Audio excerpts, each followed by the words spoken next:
দীপু দাস নামে যে ছেলেটাকে এই সময়ের সবথেকে বর্বরচিত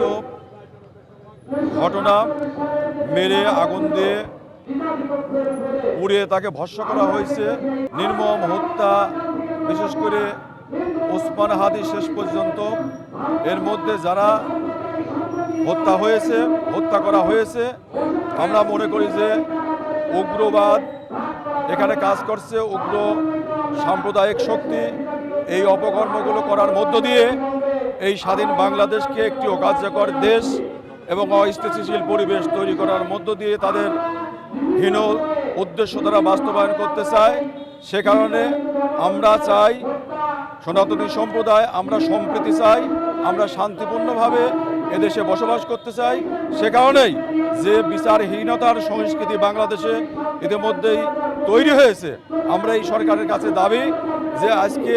এই সমস্ত অপকর্মের সাথে, এই হত্যাকাণ্ডের সাথে যারা জড়িত তাদেরকে দ্রুত বিচার ট্রাইব্যুনাল গঠন করে বিচারের মুখোমুখি করার মধ্য দিয়ে বাংলাদেশকে একটি সম্প্রীতির দেশ এবং শান্তিপূর্ণ দেশ হিসাবে যাতে আমরা সবাই সম্প্রীতির সাথে বসবাস করতে পারি, সেটাই আমাদের কাম্য। দীপুচন্দ্র দাস ময়মনসিংহের ভালুকায় নৃশংসভাবে যাতে হত্যা করা হয়েছে, তার হত্যার সুষ্ঠু তদন্ত এবং প্রকৃত দোষীদের বিচারের দাবিতে, কিন্তু এর পাশাপাশি বিগত সময়ে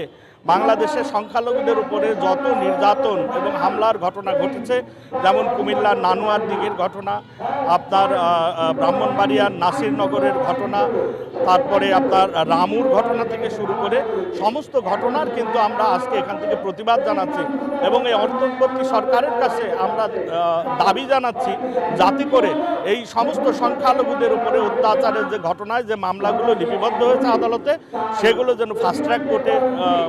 পরিচালনা করা হয়, যাতে করে দ্রুততম সময়ের মধ্যে এই ধরনের অপরাধীদের একটি দৃষ্টান্তমূলক শাস্তি হয়। আমরা হিন্দু, মুসলমান, বৌদ্ধ, খ্রিস্টান, জাতি, ধর্ম, বর্ণ নির্বিশেষে আমরা শান্তির বাংলাদেশে একত্রে বসবাস করতে চাই।